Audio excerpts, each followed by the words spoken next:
hit the button. You're listening to the Wicked Theory Podcast. We're very happy to have you back, even for a short visit. And here we go. Broadcasting live from the Losers Table in the lunchroom of Xavier's School for Gifted Children. This is the Wicked Theory Podcast.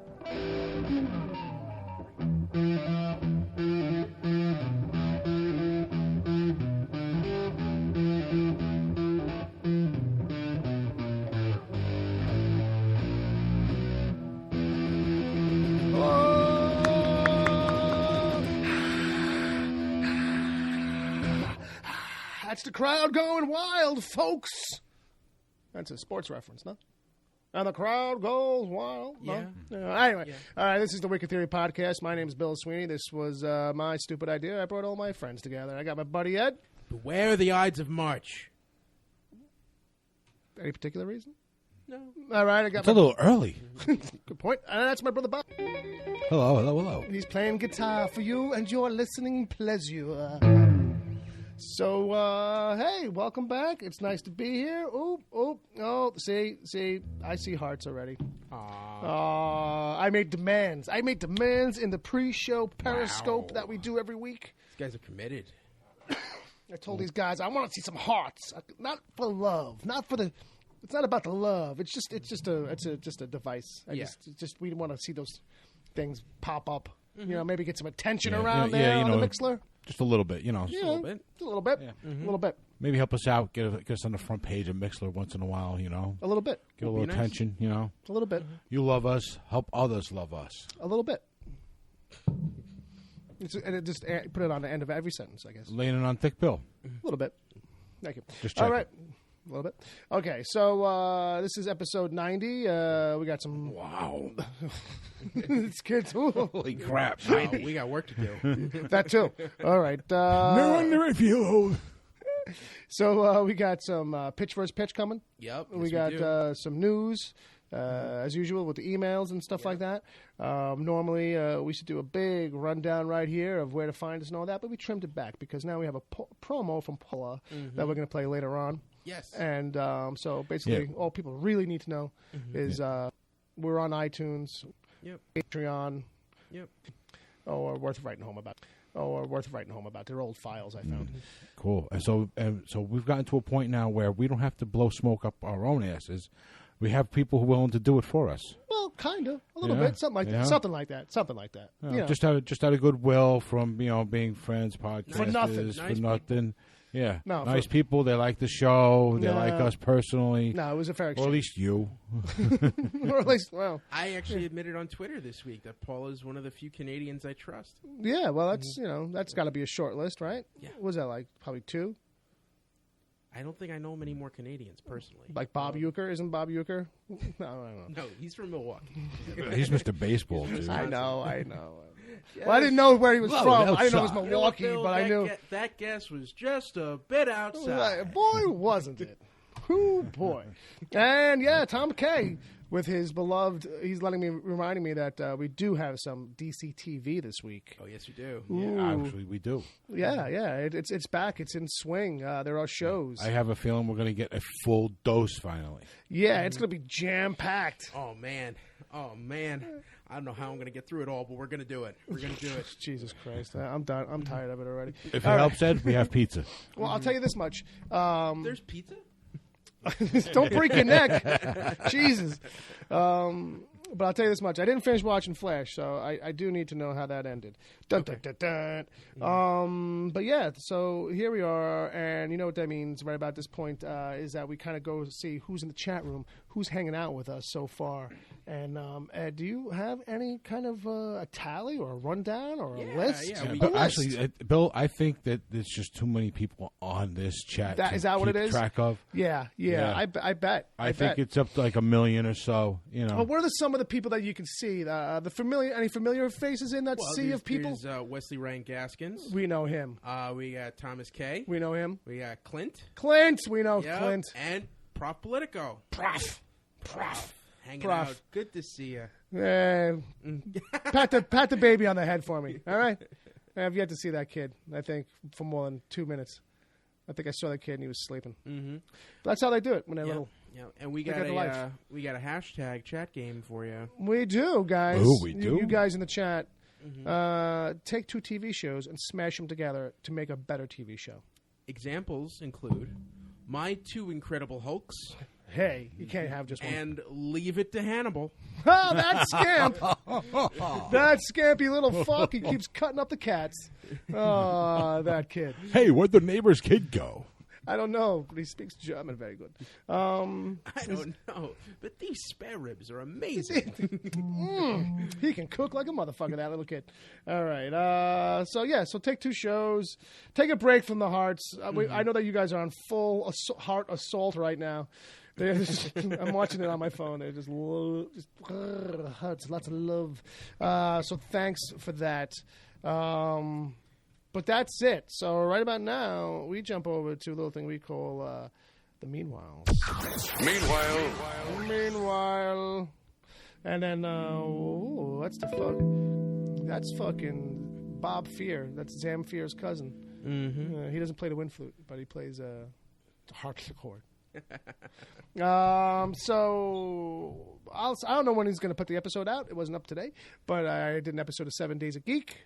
You get on that show. Yeah, well, when they're in a patch. So when they get together and finally record, they had me on. It was actually just me, Jay, and Palmer. Okay. And we talked current nerd news, some stuff, and what are we geeking out about.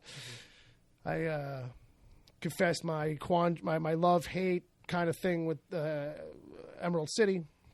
Like, I don't know if I like it or not. I know that I shouldn't, but it's got me enough where I just want to see the twists. I just want to see how they play with it. Like, I really don't care. I just want to see how they play with it. Why? I didn't get past the opening sequence. Well, there you go. You know what I mean? So some people, I don't understand what's got you so I don't know. I confused. guess if you didn't get past the opening sequence, then you really don't know. Oh, it's D'Onofrio, baby. It's D'Onofrio. That's why I want to watch. That would be the only reason I would watch that show. That's the only reason I watch, to see how much he can possibly overact. That's become his thing lately. Like, just see how much I could do, and like to really like turn the screw. Well, what's funny too is that like I keep on saying to people who only watched the first one, I'm like, he dials it down. Like, he's not as hammy, and like, the thing he's trying to do the whole time, like he dials it back. They got some notes. They dialed it back. Right. But and I watched the OA. Finally, I finished it. The Order of the Arrow? No. Boy Scouts National Honor Society? No, can't say. Can't say. Let me just shoot you now. I am a Brotherhood member. Wow. Well, as someone who's like took care of a Cub Scout for several years, I'm still overwhelmed. You know that. I didn't know that. What got you? Was it the Pinewood Derby or the popcorn sales? It's one of those two things every time. Well, we got through the Pinewood Derby. It's great. Yeah. Yeah, because we came in the top 4 of the first one. There you go. And then, we sucked the rest of them. It's all right. We spent more and more. We cheated, and we did worse. That's because everybody else was cheating better than us. That just shows there you go. Life is fair. Life is fair. If you're all cheating, it's fair, right? I mean, think about it, right? If you're all cheating, then no one's really cheating. All right. So the OA is a series on Netflix. It's different. I actually stopped watching it, not for any real purpose, but then I didn't go back to it. I had no compulsion to really go back to it. And I stopped about episode 4, and then my friend was like, "Nah." I talked 2 guys into giving it a shot when I first started. And so they finished it, and they were both like, "You didn't finish? I started watching it because you were talking about it." And I felt like, all right, I gotta finish this up.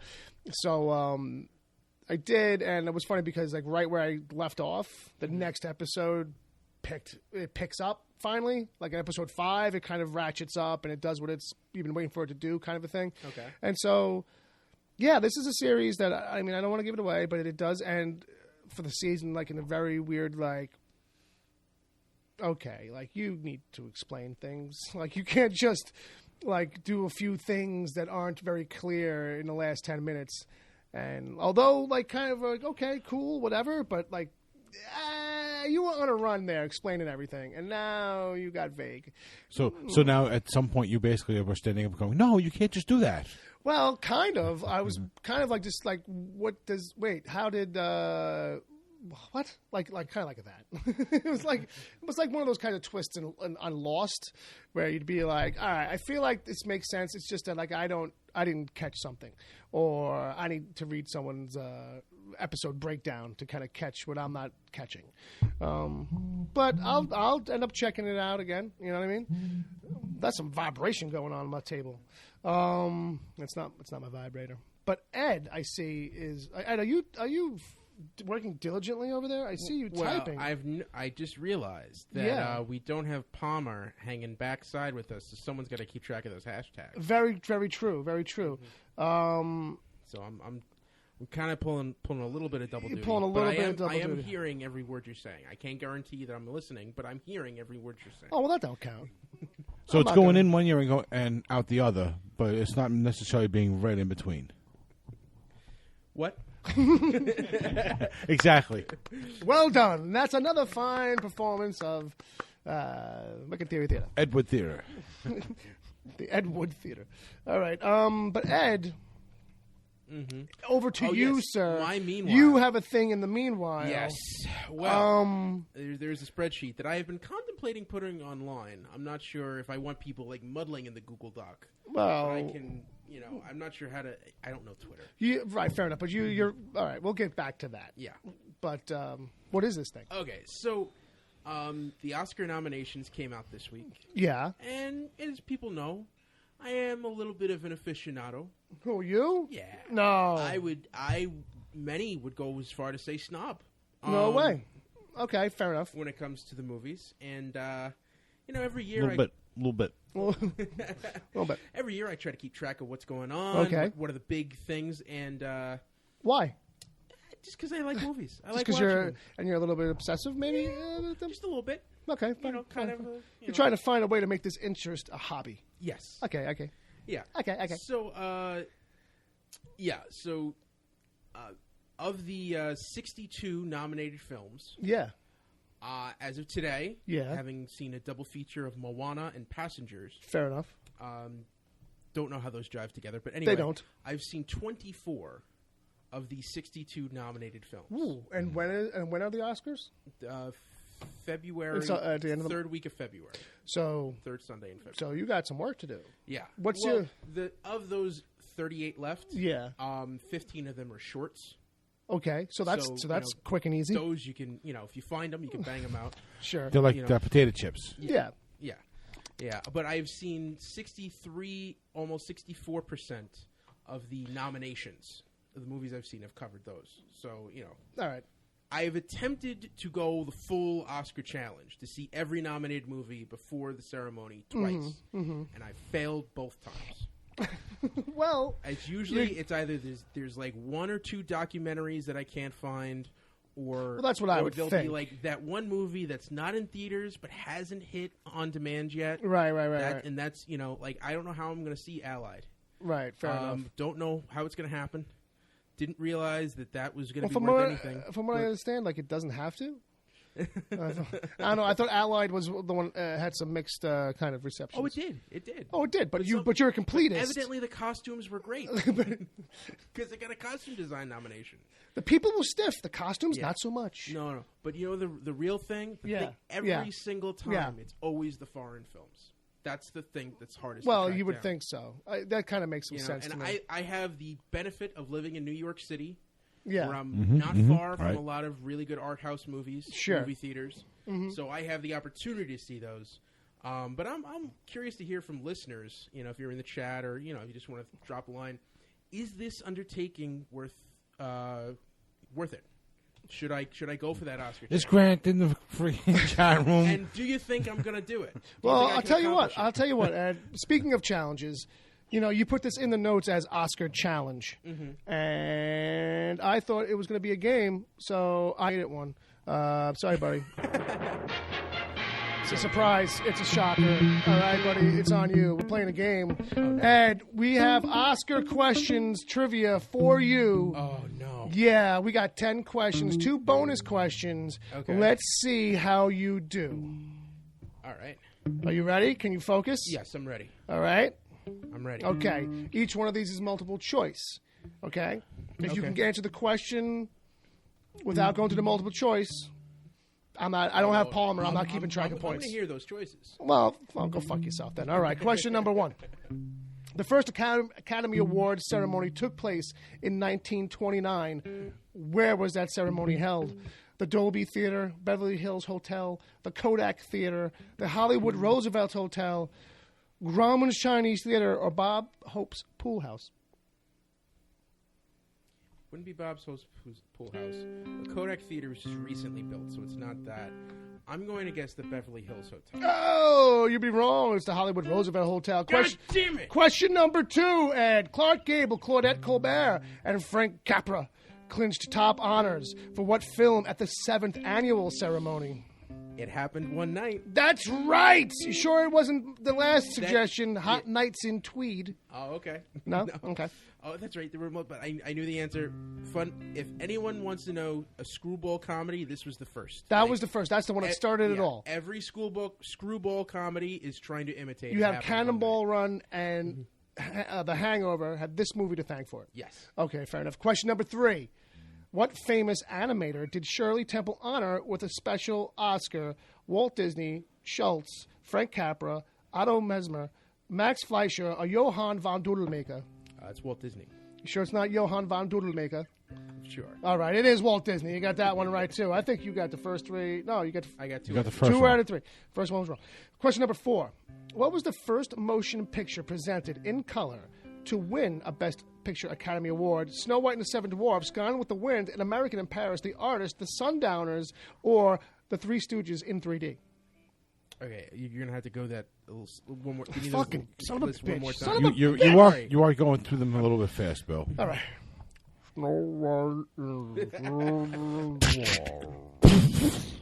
Snow White and the Seven Dwarfs, Gone with the Wind, An American in Paris, The Artist, The Sundowners. First motion picture presented in color to win Best Picture Academy Award. Snow White, Gone with the Wind, An American in Paris. I'm going to say Sundowners.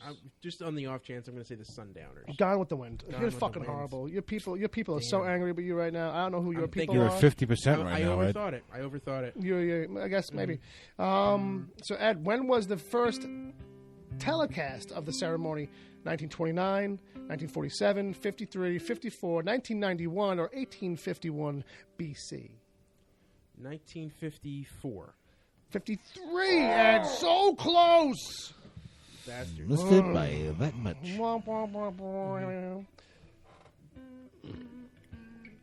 Question number 6. What actor/actress won an Oscar for playing a character of the opposite sex?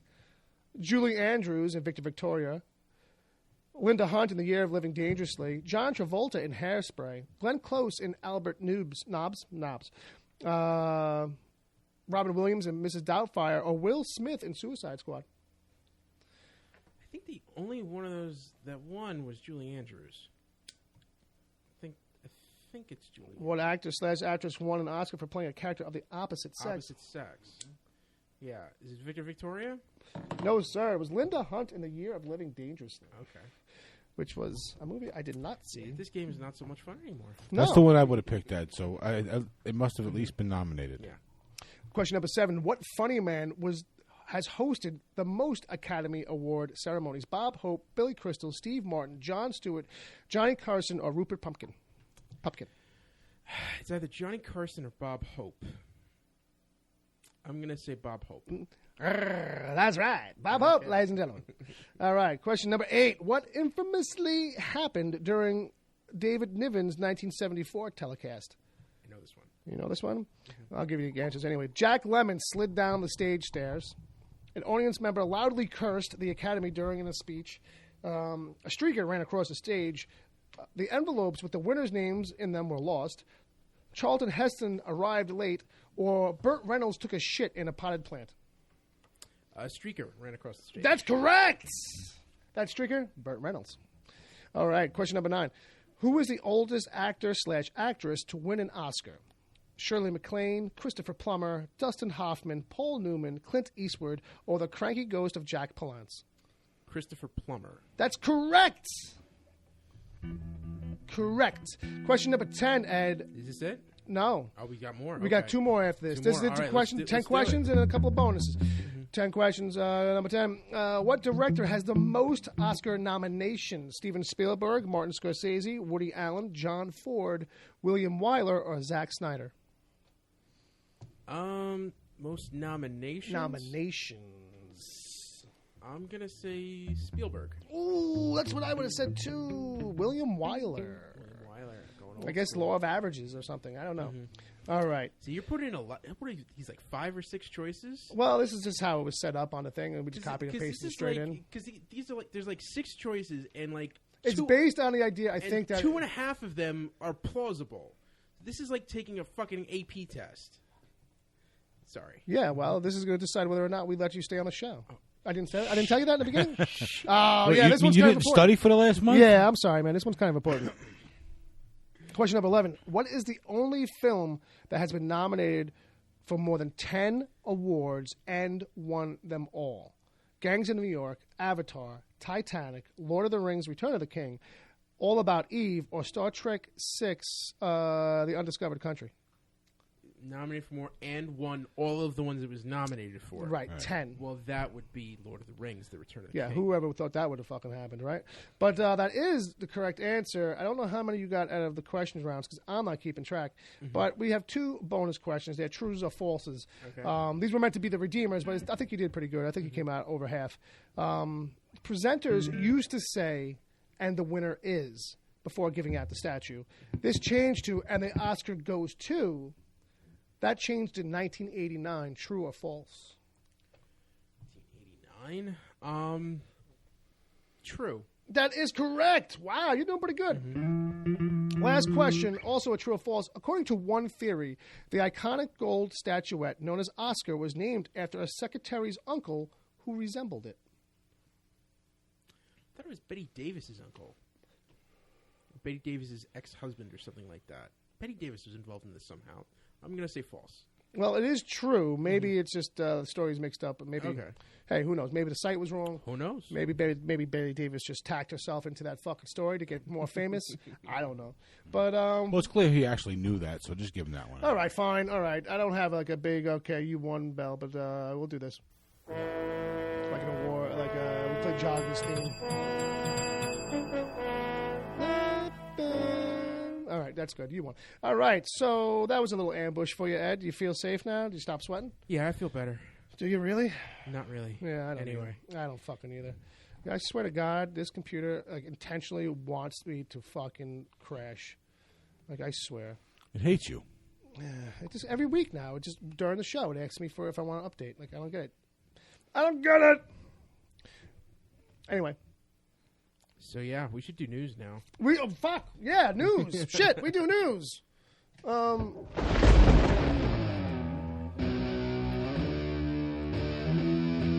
News o'clock. News o'clock.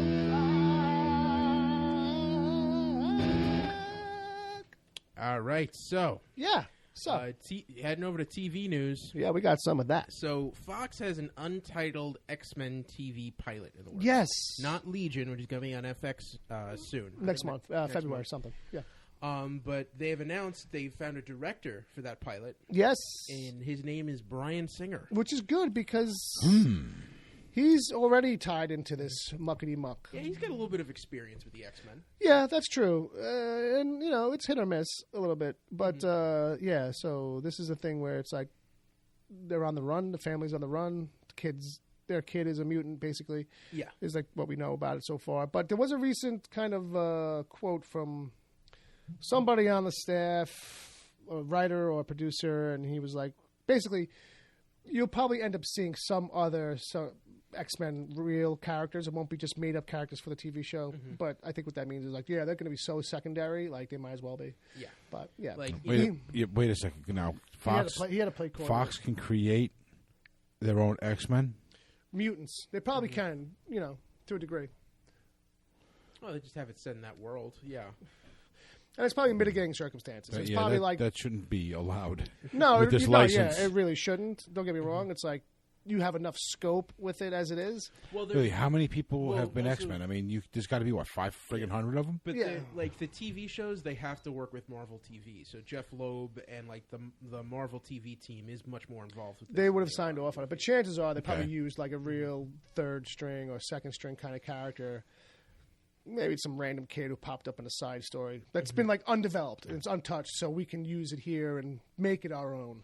But because he appeared in a comic book, it's just, it's legally within our purview kind of a thing. Oh, so their license basically is for anyone who's ever been in an X-Men comic? Yeah, that's how most of these licenses work. That's why, like because Fox has Fantastic Four, they have Silver Surfer because he appeared in a Fantastic Four comic first. Right. Yeah, and he's basically he runs in that corner. Yeah, he runs in that corner anyway. Yeah. So that makes sense. But what about characters who cross over all the time? What about if they're a mutant? Yeah, basically, if it's a mutant, then it's that's why Scarlet Witch and Quicksilver are sort of in that gray area where they both can use them because they're mutants, but they popped up in Avengers first before they were officially made mutants. So that's why they were both using those characters, and Marvel was like, "Okay, we'll kill one." Like we know it's Quicksilver and Scarlet Witch. We don't need both of them, but. So that's why that kind of overlap happens with those two. Right. But that's generally that's like how these kinds of deals work, where it's like if those characters are kind of originated. Right. Well, what about somebody like what's his name, Rick, the guy from the Hulk? Rick Jones. Rick Jones. He's crossed over into the X-Men.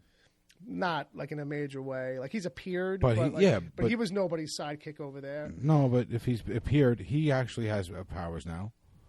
No, well, not these days. He's had powers. He's had powers. But his stuff has always kind of really happened in Hulk. Like he turned into another Hulk. Like he first appeared in the Hulk and ran the Hulk for a long time. Like he was. Don't get me wrong. Like he was a partner of Captain America for a while. Right. Okay. That was his thing, being a sidekick to everybody. Okay, but but not really with the mutants. Yeah. Right, but there's still got to be lots of characters that fall into that kind of a gray area. You kind of think so. But it doesn't run that deep. That's the thing. That's always been the problem with Marvel, is that even back in the 90s, like the X-Men always felt like it was its own thing because it didn't, Captain America would pop in once in a while, or somebody big. But like a lot of the smaller tangentials, like they had their own tangential characters, or they would just make them up by the whole cloth. Like, like Moira McTaggart shouldn't be like this character that's only in X-Men books. Because she's secondary, she's a scientist, but she is. Right. And,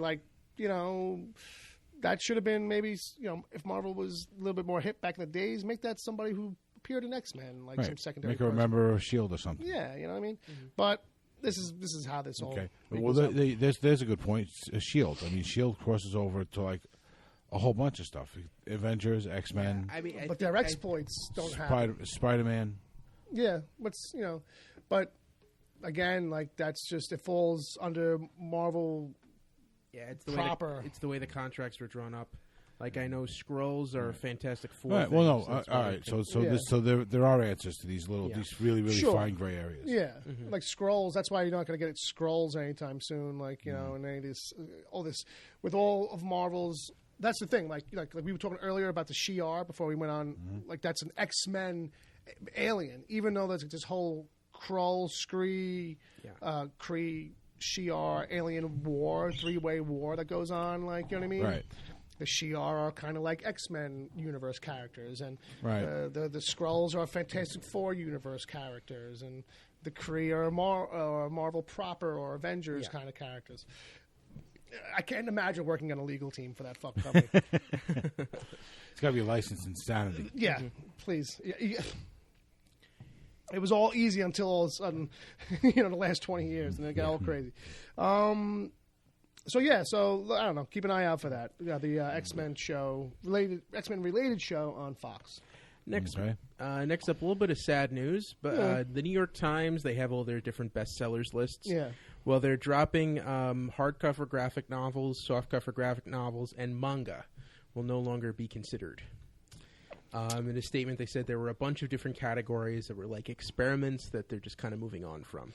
Yeah, well, I don't know. I don't think that's right, though. I mean, it's a serious medium. Yeah. It should be taken seriously, and this is basically saying that it's not going to take it seriously. It's definitely saying it's like putting it to like some in all these other marginalized kind of categories. Right. This was the only publication that was taking it serious to do that. To even say what organization or publication is doing this? So this was New York Times bestseller lists. Okay, so New York Times.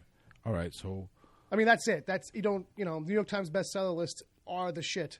Yeah. Like the fact that they're not doing it anymore is kind of like a little bit of a right. It's like a shot to the ego of the a little bit, like in a way, like to the industry or to the yeah. Oh, absolutely. This is unfair and unreasonable. I think. Well, I think Marvel should do something. Bobby's got his arms folded and everything. Well, this is in part to keep the guitar quiet. Fair enough. There you go. So that's a little bit of a down note. Okay, so on to movies. Yeah. Okay, I want a drum roll ready. Oh. They have officially announced the subtitle for Star Wars Episode 8. Bob's drum roll is better than mine. And it is The Last Jedi. Until the next movie. I saw that. Yeah, so I was like, why? Well, because it's Luke, man. He's the last one. I think it's just about we need a cool name. Well, I think that means that they're going to make her the Last Jedi and probably kill his character off. That's what a lot of people speculate. Or is he going to train her, and is she going to found a whole new thing? Is she going to create a whole new order that's one with the Force? Well, that's what some people are speculating because the plural for Jedi is Jedi, so you don't know. There could be more than one in the end. It could just be like this is the movie where Luke actually comes back, so it's got a lot to do with him. Maybe he doesn't die. It's just it's like Revenge of the Jedi. Did anybody really get revenge in that movie? No. Was anybody really seeking revenge? Well, that's why he changed it to Return of the Jedi. Well, fair enough. Good point. It was originally Revenge of the Jedi. Yeah. Like there were posters of that. Yeah, if you could find one of those, buy it. Keep that in mind, kids. No, you're right. I did slip on the mind of that. It was Revenge. But this is the kind of thing I think. Like sometimes these names, like they're getting a little looser. They're not. Sometimes they're very specific. Sometimes they feel a little bit loose. I think this one's a little loose. Now, cool thing I saw on Twitter. Did anyone else notice this? Episode 7 and Episode 8, the titles form a sentence. Anyone thinking about that? Huh? 7 and 8? Uh-huh. The Force Awakens, The Last Jedi. That's like a complete sentence. There's a thought there. Like... Mind blown. Come on, man. Now I just want to know what 9 is. I have to go pick up my skull. Now I just want to know what 9 is. Because, that's got to... The Force Awakens, The Last Jedi. And then the last movie would be who kicks the Empire's ass. Who's getting too old for this shit, Riggs? I don't know, man. Or maybe it's just who takes a pee and goes back to bed. There you go. Wakes up at 3 a.m. Rolls over. Has a stroke and is asleep and dies. Yeah, there you go. You know what I think the number 9 is? The Last Will and Testament of the Last Jedi. And it's just like everybody's waiting around for Yoda's ghost to read off Luke's will. The $2 billion payout. And it turns out he left a lightsaber to some like little other Yoda-like person that no one knows, and they have to go searching for him in Episode 10. All right. That's my pitch. Yoda's great grandson. I mean, he's okay. Yado. Nobody? All right. Anyway, next. Ed. So the Oscars nods came out, which means the Razzie nods have also come out. The Razzies? The 37th Razzie Awards. Oh, the Razzies. Which are meant to honor the worst Hollywood movies. The worst of the worst. And, yeah. Beavis Dodge, Batman vs. Superman Dawn of Justice. Oh, thank you.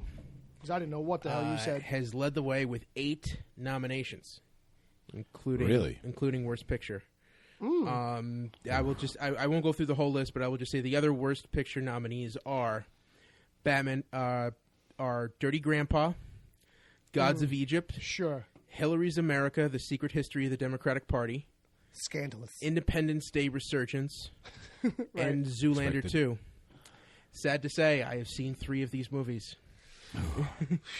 Please tell me you did not see Zoolander 2. No, I saw Dirty Grandpa and I saw Independence Day: Resurgence. Did you sneak into either of those? No. Well, you should have. Did you torrent them? Did you ask for money back? Did you throw up in the aisle? Well. No. That's right. We went. Nothing good. We went with you to see Superman versus Batman. Yeah. And you didn't throw up then, and that was the time. If you were going to throw up, you would have thrown up. There was a lot of dry heaving. He was definitely dry heaving and sobbing. Yeah, there was a lot of. Can anybody see the movie? And then I think he wanted to bring like a weapon to kill himself at Suicide Squad, but he couldn't get it in. He couldn't sneak it in. Suicide Squad scored two nominations. Oh, those kids! I'm not going to look through and find those out. rapscallions. All right, well that's good to know. The old Razzies keeping it up. Yep. Anyone ever watch that show? Why they air it now? Oh no! I mean, I think there's like clips on YouTube. Stuff. Oh, okay. I never it's actually. Bad. It's not. It's it's intentionally rough. It's not a fun party. No, but it's intentionally rough on the edges. Yeah. So now we got the reboot report. The reboot report. This is packed this week. Yeah. Well, let's not get crazy. It's a few items. We have news on 5 different movies. Well, let's chug on through there, properties. baby bear. Okay, so remember that Neil Blomkamp version of Alien? Blomkamp. Yeah, that wasn't going to happen. And then all right. I feel like we talked about this last week. Yeah. I don't think we did. You don't think we talked about this last week? No, I don't think we did. All right. So anyway, it was going to happen, and then it wasn't, and then he released art, and then he said, "Oh yeah, it's going to happen," and then Ridley Scott's doing his thing, right? And yeah, evidently now it's not going to happen. It's not going to happen. Gee. Well, I mean, they were at this point they were talking about like making 2 movies though. Like Blomkamp was going to get one, and then Ridley was going to do his. Well, like Ridley's, and I'm sure the studio was like, well, let's just go with Ridley. Yeah, it's less risk, even though it's probably just as risky. But I don't know. I mean, it was interesting to see some of the design work he had, but that's all that we really had to go on. Well, and we knew Ripley was involved. And he was giving his thumbs up and approval on that stuff. So don't get me wrong. But I feel like it's not like we know what we lost, and so there's it means anything, But hey, at least Ridley's still working on his other one. He hasn't given up on it. So this next one is a classic movie that's going to be a video game now. Yeah, well, at least they're talking about it, and they're trying to figure it out. But I think that's from... I'm sounding excited here. No, you're not. Oh, yeah. You're actually sounding the opposite of it. I'm trying to. Haven't you always wanted to play an Apocalypse Now video game? Well, sure. Why not? You get to kill things? In very bloody ways, I'm sure. Or just you have to really relive all those really long dialogue runs.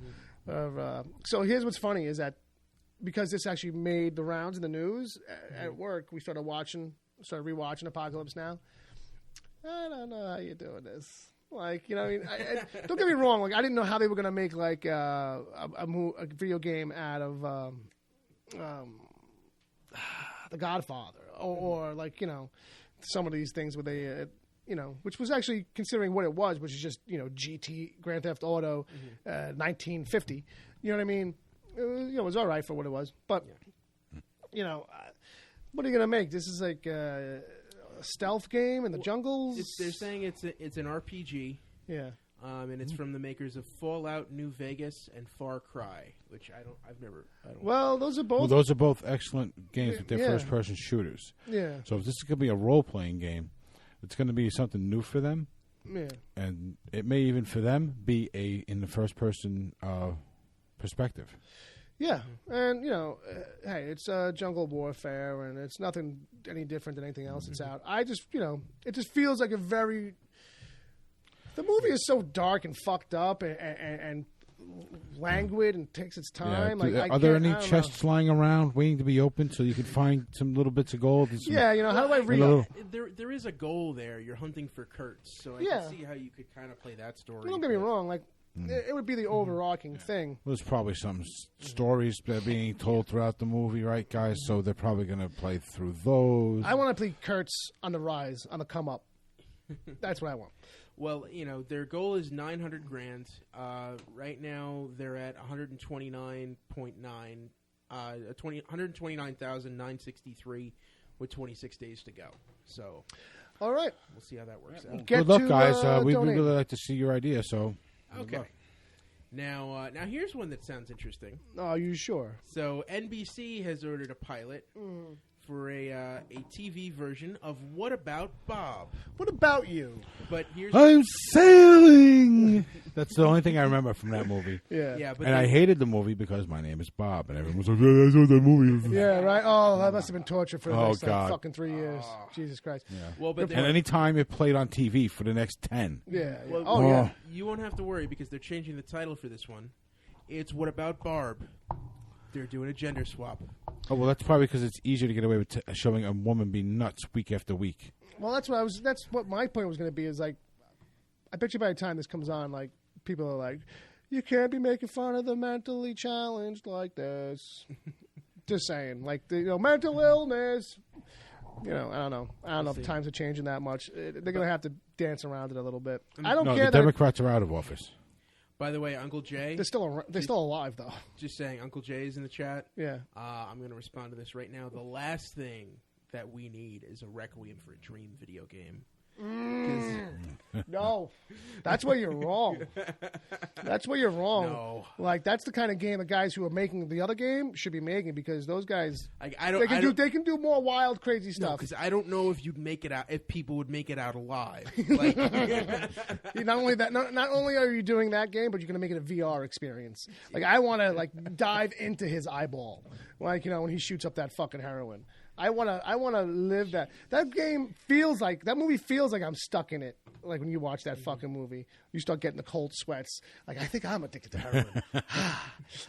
Start scratching your neck. All right, just reliving. All right, next reboot. Yeah. We'll do these last two quick. So Fox has ordered a pilot of a TV version of Behind Enemy Lines. Ooh. 2001 film. Anyone? Yeah, that had a vague recollection. Owen Wilson, Gene Hackman. Yes, that's why I don't want to remember it, because Owen Wilson was in it. Horribly miscast. Mm-hmm. Or he was serviceable. Don't get me wrong. Yeah. But it just feels like he might be in the wrong place. I don't know. That's a horrible impression. But yeah. Sorry, he's a horrible impression. He's a horrible impression of some other person. Just. I got you. That's why it sounds general. like that. I got you. Anyone wants to see a good Owen Wilson? Check out Skylar Stone. What was that? Check out Skylar Stone. He's a comedian. Does a great Owen Wilson. Yeah. She's on SNL now, right? No, is that the girl? No, there's a girl on there. She does. Oh, okay. There's a couple of females who actually do really good all right. Owen Wilson impressions. But that tells you right there about Owen Wilson. Yeah, it's a little something. But look, it's a decent setup for a show. Like I can see how they could protract that out for a while into a series. But I think that was based on a true story too.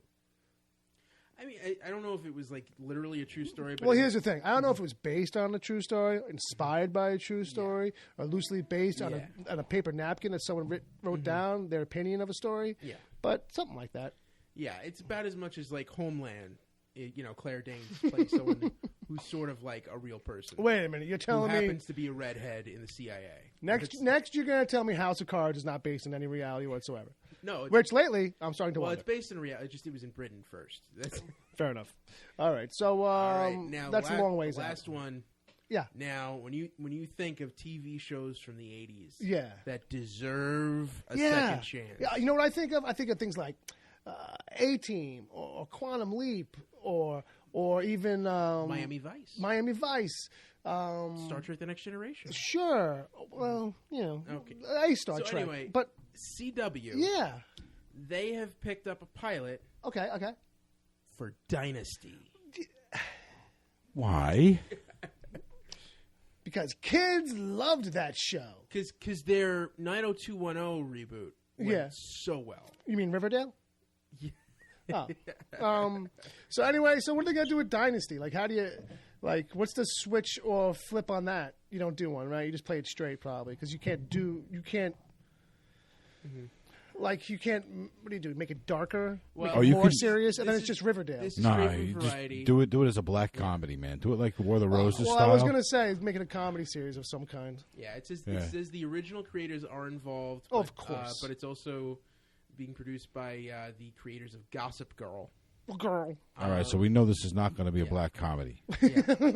We know this is going to be teen drama. It's going to be horrible. Yeah. It's going to be it's going to be chaff. It's going to be the regular stuff that they put out over there. Maybe they'll put it out as like the perspective of the teens involved. Well, that's what it is. I think they'll just age it down. It'll be similar kind of setup.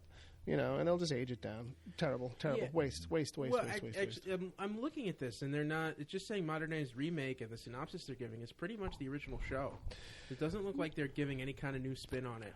They're going to be using any shoulder pads. Yeah. It just seems like the thing that's going to stand out is that this is a female-driven show. The original was. This is a female feud.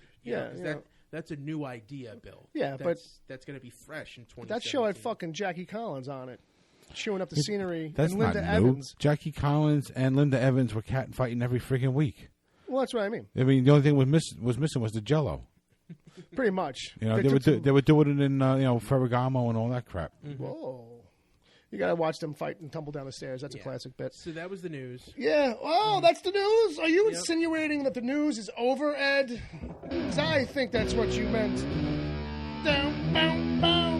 News is done. News is done.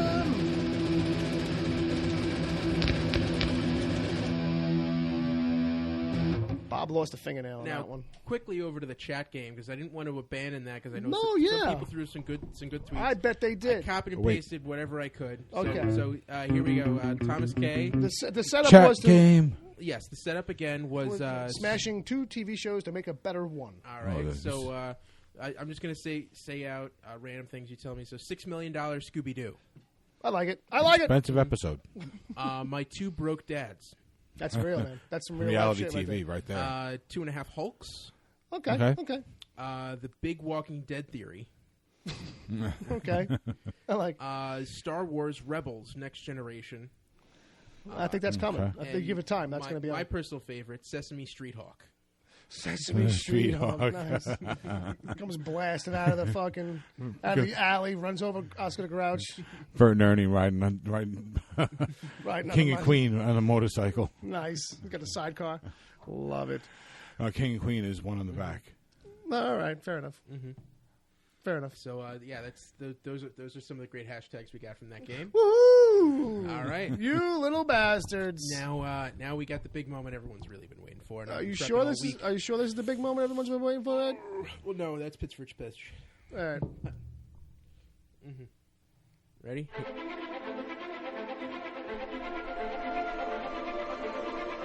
To understand what I'm about to tell you, you need to do something first. You need to believe in the impossible. Can you do that? Welcome to the DCTV Report for the week ending in January 28th, 2017. I'm Edward O'Hare, nickname to be determined. I'm joined here by Bill Sweeney and Brother Bob. Brother Bob. Hey, everybody. Hey, Brother Bob. We're back to form this week. We've got all of our shows from the fall returning. So I'm just going to jump right into it. We got our Monday triple threat. Yeah, what's that? Kicking it off with Gotham. I'm going to go through these. I may sound like the Micro Machines man, but we got a lot of ground to cover. So all right, hit it. All right, so on Gotham, Cole hit up Bruce and Alfred for cash. They paid up. Selena found out her mom was in on it and got all pissed. Whoa! Oh. Barb convinced Oswald that the mob bosses disrespected him and kidnapped Ed. Barb and Tabitha killed off all the bosses, and Ed called Oswald to tell him he's being held at Kane Chemical. Jim and Harvey spent the episode hunting down Dwight and the Clowns.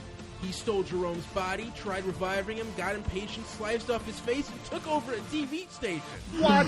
Jerome woke up later, got the download from Lee, stapled his face back on, and killed Dwight live on TV. That's badass. Last minute reveal. That's pretty wild. The power plant Jerome was in exploded, and all of Gotham blacked out. Wow, I was hoping it all got wiped off the map. But okay, go ahead. On to what's next? Lucifer. Lucy. Lucifer, Chloe, and the gang. All right, that's great. What's next? Tangled with someone poisoning college students and threatening to withhold the antidote until an actor cut up his face or a doctor cut off her hand. Or something? Yeah. Okay. Spoiler, it was a pissed-off college professor using special designer poisons. Oh, fancy. Mm-hmm. Lucy was nervous about whether he and Chloe are for real now. By the end, they decided to move forward together. Charlotte tried to convince other people to tell Lucy Amenadiel had created Chloe on God's orders. Lucy ended up finding out when he noticed an old picture of Amenadiel and Chloe's mom on a corkboard in a bar. Lucy became angry and went to confront Chloe. Whoa. Last minute reveal. Yeah. Chloe's been poisoned. No way. My gosh. All right. Dude. On to Supergirl. Supergirl. Kara investigated a bunch of missing persons who it turns out were being kidnapped by a creepy doctor and thrown through a portal to a jail cell on Malthuri. Kara and Mon-El went through the portal, were weakened by the Red Sun, and with an assist from the DEO, broke the prisoners out before Roulette could sell them as slaves to the Dominators. Oh, no. Mon-El tagged along with Kara all episode and decided he wants to go all in on the whole hero thing. Oh, no. Wynn got a black eye while helping James/Guardian take down thieves and bitched about it the whole episode. Oh, no. Alex and Maggie had their first sleepover and did the whole, you ignored me, I want to make this work thing. Oh, I hate that. By the way, Maggie knows Kara's secret. Last minute reveal. Yeah? People in hoods killed the crazy, creepy doctor and are looking for Mon-El. That is the worst name for a team, like an evil team I've ever heard. Well, we don't know. We are the people in hoods. Just some guys in hoods showed up. All right, some guys in hoods. Sounds like a clan to me, but whatever. All right, go on. On to Tuesday. Tuesday. Now we got a double whammy on Tuesday. We got the Flash. Yeah. Followed by Legends of Tomorrow. Why don't you just fucking tell me what they actually happened instead of telling me what they are? Starting off with the Flash. Yeah. Barry went up against a jewel thief named Plunder who had a cool gun with magic glowing bullets. Nice. Barry wanted Wally to sit out this one and fought with Joe about that decision. In the end, Wally showed up anyway and proved himself to Barry. Gosh darn Caitlin went to Julian for help controlling her powers. Yeah. She eventually convinced Barry to give Julian a job at Star Labs. Yeah, by the way, I called that, like, the beginning of the season. I was like, they didn't get this guy on this show to have him just be a villain and pop in and pop out. He's not doing a 6-episode run. By the end of this, he's another scientist. He's going to be on the team. But whatever. HR got way too excited for the museum opening. It went horribly. Did it? But then Cisco fixed the holograms, called up some schools, and packed out the place. Aww. Barry came clean with Iris and the team, minus Joe, because you got to leave out somebody. Yeah. About the future he saw where Iris dies. Oh. They all rallied around Barry and came up with a plan to try and prevent that future from happening. Last minute reveal? Yeah. Some chick appeared in a foggy alley and had a hologram of HR in her hand. Now, That's not cool. I'm told that's Gypsy, but we didn't find that out in the episode. Gypsy Rose? Mm-hmm. No, just Gypsy. Okay. On to DC's Legends of Tomorrow. We need a longer name for that show. Whoa, we're getting a longer summary. Here we go. Oh, good Lord. Strap in, kids. The Legends traveled to 1967 LA to stop the Legion of Doom from attacking Rip Hunter and stealing the Spear of Destiny. That's 67, baby. No, that's okay, yeah. They were able to save Rip, but his brain was Swiss cheesed and he had no memory of being a Time Master. Dude, Heatwave cool. went to Dr. Stein for help with the hallucinations of Snarty he's been having. After some brain scans and exploratory surgery, the doc came to the conclusion that Mick's just nuts. Adam and Steel started losing their powers and became stupid. Turns out being... Wait a minute. They became stupid? Okay, let me explain. Turns out... You don't have to. Being Rip's assistant made George Lucas leave show business and never make the movies that inspired Ray and Nate to pursue their careers. Okay. That's funny. Lucas also ended up in possession of a piece of the spear. So they had a young guy playing like young Lucas. Yes, they did. Did he have a turtle giblet underneath his chin? No, like but George. He did have a glued-on beard. Well, that's how George's real beard looks. Yes. So fair enough. Was he wearing the proper shirt? Was he wearing some crisscrossy flannel? No. Okay. No. Button down. But he had the jacket. Okay. Oh, he had the blazer kind of jacket. Okay. I got So the team had to save him from LOD. There was a trash compactor scene. Right. And convince him to stay in film school. Sure. Gideon gave Rip a pep talk, and he ended up saving the day. Oh, pep talks. The team got away with the spear piece, but Rip was captured by the LOD. Last minute reveal. Yeah. Rip still has a Swiss cheese brain, but Malcolm Merlin is going to torture him until he reveals where to find the other parts of the spear. But do they make Star Wars? Yeah, they put that all back. Yeah. That all over. Yeah. That's all good. That's the important stuff. Mm-hmm. Yeah. Exactly. That's the most important thing. All right. Just want to say that the whole Swiss cheese brain thing, having that, and then someone trying to get information out of you, that's going to be a problem. Yes, it's going to be a problem. That's going to be a problem. All right, what's next? You got more? All right, so on to Arrow. This is Wednesday. Okay. Here we go. 5 5 years ago, Gregor tied up Ollie and lectured him about burdens. Ollie ended up being rescued by Talia. Ooh. We don't know Talia who, but Talia somebody. In the Really? So that was the past. In the present, Laurel showed up alive. Everyone was excited. Felicity figured out she was really the evil Earth 2 version. What's Ollie and Felicity went back and forth about whether to trust Black Siren, but in the end, she was working with Prometheus. All right. Mr. Terrific was bummed out his husband left him, but 30. Wild Dog pumped him up, and MT created tech to take down Black Siren. 25 seconds. Afterwards, Ollie and Felicity decided it would be a good idea to train a new canary. Ollie asked the DA, Adrian Chase, to help Diggle fight the war crime charges. Chase ended up taking the case and went toe-to-toe with General Walker. Last-minute reveal, 2 meatheads bothered a girl in a bar, and she took them out with a canary cry! Wow. Did I hit it? You did. Ladies and gentlemen, that is this week's DCTV Report, right? There's nothing else? Yes, it is. That is it. All right. Woof. Only had to cycle through the music 3 times. Okay. And that is next week that's like almost a 3-minute track. Next week, we're adding Powerless to the schedule. Fuck you. You're taking something out. We'll see how this works. Ooh, wow. We're just going to have to be allowed to make more fun of that bit as it goes on, if it's going to be longer. I told him he's going to have to start making them shorter. Like, he's going to have to put, like, a sentence cap on each review to be fair. Like, it'd just be like, okay, 3 sentences for every show. There's 12 shows. I can't, you know what I mean? Like, what's the... Yeah, just give us a synopsis. I'm trying. Well, this is what he's doing. You're giving us a scene-by-scene synopsis. No, he used to. Now he's just giving us the storyline. Oh, no, it's an act-by-act synopsis? Kinda. No. Just give us a whole episode. Like, no. Okay, I'm blazing through the chat. By the way, we have 712 hearts right now. Wow, you guys, this is awesome. Yeah. No, don't tell them that. Keep going. No, I didn't say stop. There are a bunch of things saying, like, cheese, Kraft Velveeta cheese. Does someone want to tell me what that's about? I don't know. Okay. I don't know. So, yeah. All right, so that's going to be a part of a new hashtag game now. We're going to have to cross Velveeta cheese and a TV title. Mm-hmm. I miss Cheese Whiz. All right, kids, cheese up a title. Cheese up a actually, yeah, title. that's a better idea. Just cheese up a title. There you go. I have no examples. You guys are good. You can make it work. Cheese up a movie. Oh, I miss Palmer. Oh. Do you want to take a break? No, that's okay. Like Lethal Cheddar. There you go. There we go. There you go. Right. No, now this is the real best part of the show. This is the thing. This is the thing? All right. I think we have a thing for this, too. Are you people insane? I'm the director. I make the casting decisions around here. Well, I thought this was a group effort. No!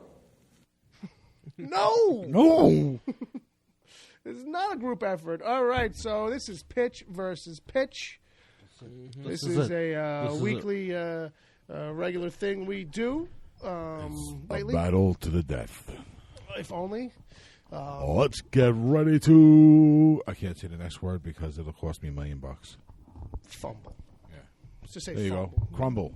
There you go. It's not exactly, but it's close. I like it. All right, so Pitch versus Pitch is basically the idea is every week one of us gives out a made-up movie title, and then the other 2 or 3 or 5 or however many people are here are going to come back. They go make up a movie for that. Mm-hmm. You know, they go whip one up. So with that, last week's title was Beautiful Disaster. Beautiful Disaster. Bob came up with it. Bob gave us that one.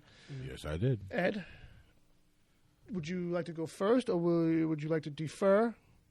Oh, I have a choice? Well, actually, no. I think what did we do last week? Bob usually chooses. Yeah, we make the studio head choose. So right. So the person who came up with the title usually chooses the winner. who to go first. Oh, for who you want? Who to go first? Okay, yeah, so let's go with Ed. Okay, fair enough. Okay. Ed's right here next to me. Am I right? Let's just continue that way. There you go. Beautiful Disaster. Okay. I'm going to make this short and sweet as I can. All right. So, Beautiful Disaster. It's an ironic title. Okay. And it's about a very, very... This is a deadly serious drama. Okay. All right. We're talking a military political thriller. Ooh. Okay. Basic log line. The National Security Advisor to the President conspires to tamper with evidence of a plane explosion. and attempts to engineer a war between the U.S. and China. And he's got... and he's supposed to make up a fictitious movie. Yes. Oh, okay. Yes. Sorry, I thought it sounded like real life. So we're talking, but this is hard hitting. 7 Days in May. This is like Falcon and the Snowman. Yeah, I got you. Ice Station Zebra. Yeah, this is all 3 Days of the Condor. Yeah, Captain America: Civil War, Winter Soldier. Sure, it's all in that wheelhouse. Yeah, no, but this is about one guy who believes that he knows what is best for the world, which is U.S. military dominance. In order for that to happen, we got to take China off the table. So now he's the good guy. No, well, he's the main character, right? But you do not like what he's doing. Ooh. And the whole thing is you're watching this plan come forward, and he has these 2 fixers working with him who are on the ground doing all the things, changing evidence, and then there's the Secretary of State who's skeptical. There's the president who trusts him, to God's end, and then there's this Air Force colonel who knows something's up, and he's the guy who's going to come through and try to save the day if the National Security Advisor doesn't find a way to shut him up first. Ooh. And I'm going to say this movie is going to be directed by Catherine Bigelow. Okay. People know from The Hurt Locker and Zero Dark 30. Yeah. Very, very good. Very good director. Yes. This is like prestige drama. Yeah. So we're going for it here. The Air Force colonel is going to be played by Bradley Cooper. Okay. And now just hear me out. Okay. You need to hear the rest of this cast before you make any comments. I promise. Okay. Okay, so the 2 fixers Yeah. who are going to, that's Glenn Howerton and Rob McElhaney. The Secretary of State is going to be played by Caitlin Olsen. Okay. Danny DeVito is playing the President of the United States. Love it. And the National Security Advisor, the hero, the protagonist of our story. Yeah. And this is the dramatic turn that this actor needs. It's Charlie Day. I know what you're thinking. Ed, you just cast Bradley Cooper and the cast of It's Always Sunny in Philadelphia in a military political thriller, but God damn it, every comedic actor has one great dramatic movie in them, and this is it for all of those people. We have to call him Charlie. He's got to be Charlie in the movie, though. He's just got to be Charlie. He can't not be. This is fucking Charlie work. I can't do this. And that's why he's such a genius. Because people think, wow, that guy, he's got to be here because he knows what he's talking about. Right. The only way he's making it his way up, right? And then you realize, holy shit, he knows what he's talking about. This guy's dangerous. I'm just going to put this bomb down. You don't mind. Oh, yeah, he just kind of got to do what he did in God. Dirty Bosses or Bad Bosses, whatever that is? No, what he did in Pacific Rim. Yeah. Oh, I forgot. Right. Yeah, but here's the thing, and that's what's going to be incredible about this movie. There is not one joke in the entire thing. This is like true, straight up drama. But it's fucking Charlie Day, so you're going to have... I know, and that's why it's brilliant. All right. I mean, right. You got me. All right, so that's my pitch. I can't stop it. I can't stop it. Ed spent the whole week working on this. Yeah, that's the crux right there, though, is the casting. He's absolutely right. It's absolutely right. But who's writing that? Is it the guys from Always Sunny though, are doing the writing? Oh no, I'm writing it. Oh well, then there you go. I thought that was always the thing with pitch. I guess that's true. That's true. We're picking everyone else involved. You know what? That is Roger Ebert over here. Yeah. Well, it's our pitch. Directing it. You're right. Obviously, it's our pitch, so we must be the writers on this. I can't. I flopped it this week. All right, so I have compared to that anyway. I have Beautiful Disaster. I don't have much. I have Claire Danes and Molly Ringwald, and they are a mother-daughter team of like mercenaries or killers, like killers for hire kind of a thing. Like Molly's been doing it for a while. The daughter's picked up on it, so we catch up to them, and they're they've been doing it for a while. by happenstance. They really don't want to be like this team. They really don't get along very well. They kind of end up having to work together a little bit because nothing else is going. They're like lovable losers at this. Like, you know, it's not straightforward hard comedy. So it's but it's got a lot of that going on. But it's a road trip thing where the two of them are stuck together. They got to go do a job, and they just keep on bumping into people from the mother's past, like where it's like it's old people she did jobs with, or people that she kind of encountered at some point, and or maybe she knows from all this bullshit. I don't know where it goes, so that's all I have. Okay. I have an incomplete idea. Fail, big fat fail on me. I just kind of have like some. That's it. I got some basics. I got no real. You guys good, or is everything all right? Yeah. Okay. Yeah, I was listening to you. But that's it. That's all I got. Okay. I can only vamp so much because until you guys worked out the Sony situation. I'm sorry. No, I was just trying to let him know if he wanted to get a slice. Yeah, and I was trying to tell you I'll have one after the show. Right. Okay. So anyway, sorry. I did listen to both of them. Bill, I'm sorry. No, absolutely, Bob. I cannot. There's no way I could deny Ed after the way he worked on that pitch, and I just want to see that movie to see if it ends up being a comedy anyway.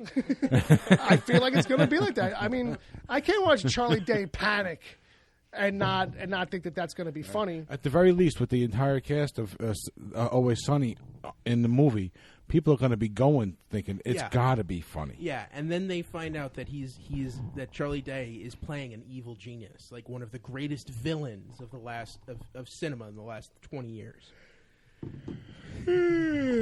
What? Well, thank you, Bill. Yeah. Thank you, Bob. Bill. Yeah.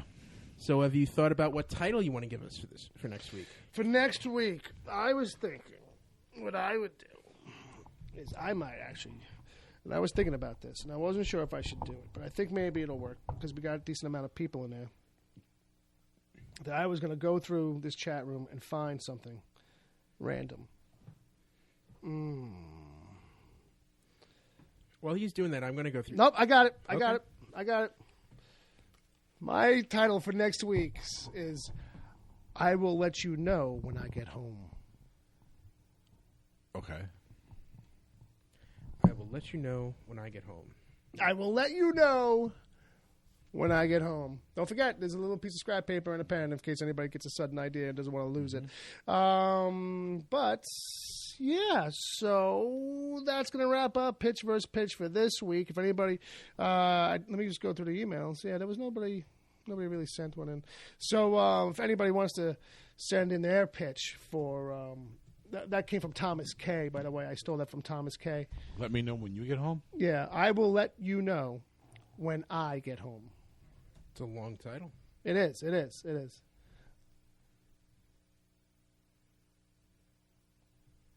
I will let you know when I get home. Listeners can play along, too. If they get a pitch together, they can send it into the email. And in the subject line, put Pitch versus Pitch or PvP. Send it off to podcast@wickedtheory.com. And we'll read it out. So, yeah, that's next week's title. Kids, thanks a lot. Thanks a lot for playing along. Yeah, guys, we seem to be at a loss for emails. Really didn't get any this week. Oh, unless you want to hear about this strictly confidential thing about somebody who's got $18 million that they're willing to share with me if I give them all my information. Oh, one of those. Yeah, but I have a feeling it might be scam. I'm not sure. But I'll tell you what, though, it does give me the opportunity to point out that we do have 2 sets of lightning round questions submitted to us. One is from Chad Rose, and one is from Wesley. I did not realize that was in there. I would have made up a third batch myself. I would have played, but this lets us do a game next week. So we'll do a lightning round next week. Mm-hmm. And then we'll have some fun with that. If anybody wants to send in lightning round questions and you know how that game works, you can send them into the podcast as well. We love that shit. Mm-hmm. But since I don't have any emails in here... Well, actually, you did throw up a second hashtag game. I did! And... What do we got? We got some goodies? Oh, I got to tell you, man. Okay. What are we doing? Cheese Up a Movie? Was that it? Yeah, it was, yes. It was. I had a feeling that one was going to end up being a good one. Yeah, sure. Oh, my God. All right, well... I'm trying to figure out where it starts. Yeah, because there's a lot of hearts going on in the chat room today. A lot of hearts. Yeah, please keep them coming, guys, because that helps us out and gets us placement in front in the line and closer to the front of the line in Mixler. Let's put it that way. Yeah. Okay, so we got Velveeta by the Sea. Okay. Thunder Cheesy Cats. Goudas of Egypt. The Swiss Jedi. All right. McGriere. Is it MacGyver? Okay. All right. McGriere. So what was it? I said Cheese Up a TV show then? Yes. Okay. No, it's all over now? It's all over the place? Yeah, it's all over the place. Okay, fair enough. It's always cheesy in Philadelphia. Nice. Okay. Fat at Destination. Okay, right. Batman vs. Superman, Dawn of Provolone. Dawn of Provolone. Oh. Hey. Forget about it. Kong, Swiss Island. Nice. Guardians of the Galaxy Cheese. Lindbergh Hill, for all you war movie fans out there. Right. The Cheese Locker. Oh, okay. Full Metal Cracker Barrel. You can barely get that out. That's good. Hansel and Gretel Mozzarella Hunters. Chris Tucker and Dead Presidents. I'm not sure what that means, Uncle Jay, but okay. 3 Men and a Little Asiago. Okay. Star Wars: The Feta Awakens. Men in Cheddar. The Spirit of St. Louis, Charles Lindbergh. And Pretty in Provolone. Sin City, A Danby to Kill For. Sin City, A Danby to Kill For. Yeah. Is that a cheese? Harry Potter and the Dana Blue Hollows. I guess I don't know my cheeses. Yeah. I have a feeling people might have done a quick search. Cheeses. Yeah, and the Kurds. The Kurds. The Swiss Sense. Right, got it. Unbreeable. Swiss in the City. Indiana Jones and the Kingdom of the Cheddar Skull. All right. That's enough. But they're all great. They're all incredible. Yeah, they keep cranking them out. Unbreeable might be my favorite. Unbreeable. Just as Unbreakable. Yeah. And who was that? That was Clint, actually. So we got a nice tight show today. That was good. Mm-hmm. What are you trying to say? Like, we're going to wrap it up now? Yeah, you want to leave us something? What, to make Palmer happy? And you got a girlfriend suddenly, or no? I mean, we're gonna be here till 10 anyway. I'm just saying, I cut you off because it sounded like you were getting there. Well, and so you do have a point where I was trying to put us back on that track. With the lack of emails, we really are at a loss for what to do here, because if we were to pull in the plan from the after show into this, then we'd have less over there. Yeah. So with that, what I will say we could do. What if we're just a suggestion to see if we could ask the people to come up with something that we can open the show with next week, because we had a bit of a difficulty this week. I guess we did. Yeah. No worse than usual. Well, you already asked it. You put it out there, so go for it. Okay, so. Guys, come up with something we can open up with next week. Where are we coming live from? Yeah, where are we coming live from? Broadcasting to you live from. We'll also do open questions. If anybody's got any questions or anything, or wants to be obnoxious, we'll do that too right now. Open questions for anybody in there. And let's say a big thanks to everybody who's in there right now. We got Tom Jackson Jr., Tom Jr. Jackson. Do you think that's my Uncle Jay? I don't know. He's just Uncle Jay. He could be everybody's. I don't know, but he's active in the chat. That's cool. He could be funny. Well, I'm just saying he could be everybody's uncle. Jason, Uncle Jay is in there. Agent Palmer, as usual. Clint came back for more. Thomas K's back around. Professor Politico is probably changing diapers. That's why he can't really talk. And our buddy Wesley's in there. All right. And to anybody who's in following us on the Patreon account, keep your eyes open. There's going to be some stuff in there. Pay special attention to this month's bonus episode. There'll be something a little different, something a little special, something interactive maybe. Jason, Uncle Jay Sickles wants us to open the show with a deep discussion about showgirls. Oh, well, which I saw for the first time very recently, a couple months back. And now you're all confused about women, right? How do they work? This confused me more, this movie. They're not real. And you kind of wonder, whatever happened to her? Oh, no, wait. No, we don't wonder. No. We saw Showgirls. But I blame, what's his name, Davies. I think it's all his fault. Because he's in that. Who, Davies? What's his name? Plays the bad guy like all the time. Oh, wait. The guy from Twin Peaks? No. Was he in Twin Peaks? No. I forget his first name. Maybe I'm mixing it up. Davies? I don't know. Kyle MacLachlan. Well, yeah. He's Robert Davi? Davi, that's it. Robert Davi. Yeah, I blame him. I mean, it's an Italian-American institution. I don't care what kind of institution he's from. The problem is that once he's in a movie or something, it goes like, meh, like it gets a little schlocky. It loses a little bit of oomph. You kidding me? That's the problem. The guy who was in so much shit. Die Hard, man. I feel like I could map out all like Saigon! Okay. It's like Saigon? Yeah. Okay. Yeah, I came up with a theory recently. What you got to do is you got to watch The Goonies and The Matrix back to back, knowing that Joe Pantoliano was playing the same guy. Fair enough. And the reason he took the red pill was to get away from Robert Davi. All right. He was still scared. Yeah. He was still haunted. It's safer in The Matrix. The guy was just an incessant brother. Oh, okay. Fair enough.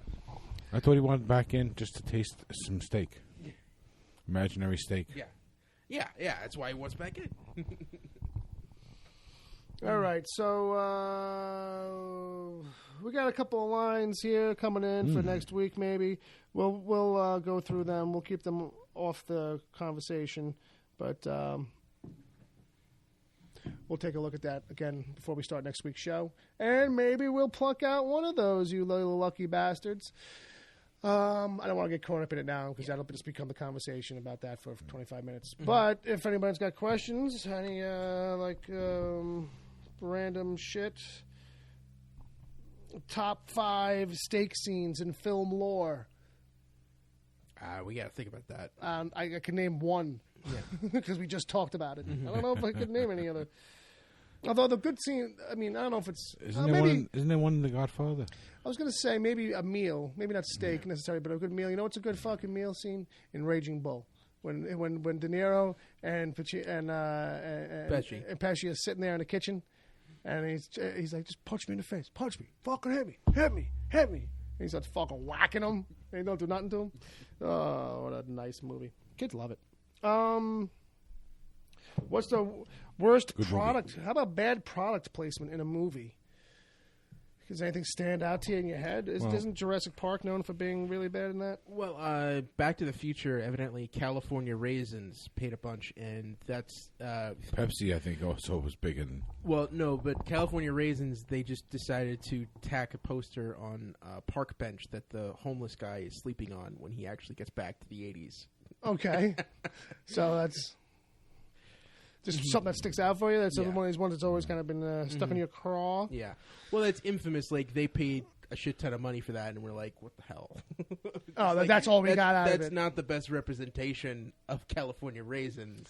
Well, I guess there's some negative connotation with that or something, because it's a sleeping black guy? Yeah.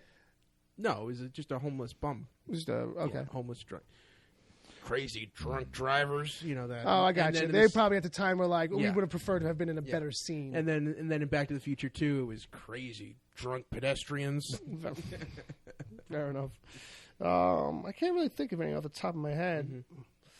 Uncle. Oh, it's Jason Sickles. Well, let's. Now I know, Uncle Jay. Uncle Jay, I'm sorry, buddy. Oh, okay. Wasn't expecting you. He's going to be on the show. Is he? Yep. Okay. Which will be interesting because I've never met him. I look forward to meeting him. There you go. You should. He's a high-class nerd. There are some funny live froms. All right. Well, What, Ed? Are you going to fucking take over the show now? No. Is that what you were going to do? I was suggesting maybe we could chat about them on the other side of the after show. How about we chat about them on the other side of your fucking face? All right? Jesus Christ. I'm just saying. Ed just wants to get to the after show. So no, I did not. It's not that I want to get to the after show. I'm just teasing. It's that I know Bill's trying to figure out what to do right now. And he's bouncing back and forth between his phone I'm just trying and to laptop. I'm just trying to drive Palmer crazy right now. Yeah, and the fact that Bob and I can't think of anything to say, I just know it's bad radio. Right. Well, that's true. Ed, that's a very nice shirt you're wearing. Oh, thanks. Yeah. Is that a golf shirt? Technically? I always call them polo shirts, but okay. I think... But you don't play polo or golf. No, I don't. Fair enough. All right, so that's the wrap of the show. He's a movie guy. What would dead air. Yeah, I was going to think of like what would be a comparable thing. To what? Like what do you wear when you go to the movies? You wear like a special movie related garb of some kind, or do you wear like lucky socks? Movies seem to be like a big thing for you. So I thought maybe wear? Clothes. Yeah, just clothes. Yeah. Okay. I thought maybe. I don't. That's think, good, Ed. Yeah, that's good. That's good advice to people. That is a good when call. you go to the movies, people wear clothes. Yeah, you know what? Don't bring your kids and wear clothes. All right. Yeah, really. What's the deal with some parents? When they bring their kid to an R-rated movie, it's like if you couldn't get a babysitter, that means you got to stay home. But why would you bring a 4-year-old to That's what I mean. Batman versus Superman? To anything. Yeah. Like that's the thing I don't get. Like you got to bring a baby to any movie ever. Mm-hmm. Like when I see babies in R-rated movies, it's just and their argument always is, well, I couldn't leave the kid home. No. You could leave the kid home, but you stay with the kid. Yeah, you're right. You couldn't just leave a baby home alone. Right. So what you're saying is you couldn't go out otherwise. Yeah. Okay. What you're saying. So you couldn't leave the baby home. But then why would you bring them here? Right. You could have went anywhere with the baby. Is this movie-going experience for the baby right now? Because this baby's not coming here to watch Leonardo DiCaprio snort cocaine off a hooker's tits. I'm pretty sure. Yeah. He's not really interested in watching Wolf of Wall Street. I could be wrong. All right. And that's how we're going to wrap this one up. Don't let your little babies watch Leo snort coke off of tits. Does he even do that in that movie? I think he basically. Right? Well, snorts coke off someone's tits. I don't know if they're a hooker. Oh, fair enough. Yeah. Fair enough. Yeah. How far be it from me to make the assumption? Mm-hmm. I'm a horrible human being now. Wolf of Wall Street. Good movie. Good movie. Kids love it. Ed. Boyhood scene. What is that? I feel like I forgot to. I was looking at the soundboard here. I feel like I was forgetting to. Oh, no, I was just making sure I have everything queued up. Okay, and where can people find you if they want to find you on the web, on the internet? We're going to wrap this up. You can find me on Twitter at Edward O'Hare, TBD. Edward O'Hare, TBD. Mm-hmm. All right, I like it. I approve, by the way. Okay. Just so you know. And then people can find Brother Bob on the Twitters also at BobWTPC. You can find me I'm at Wicked Theory on Twitter. You can find us on Facebook. You can find us on YouTube. I was telling you earlier, in a moment or two, you're going to hear Paula. She's going to tell you all about other places you can find us or what you can do when you do find us and how you can help out and support the show. So if you're listening to us on iTunes and all that stuff, come back next week and check us out or check us out live. If you are checking us out live, stay around. Don't go anywhere. We're going to be back in about a minute. Bob, when you're ready, you can take us out of here.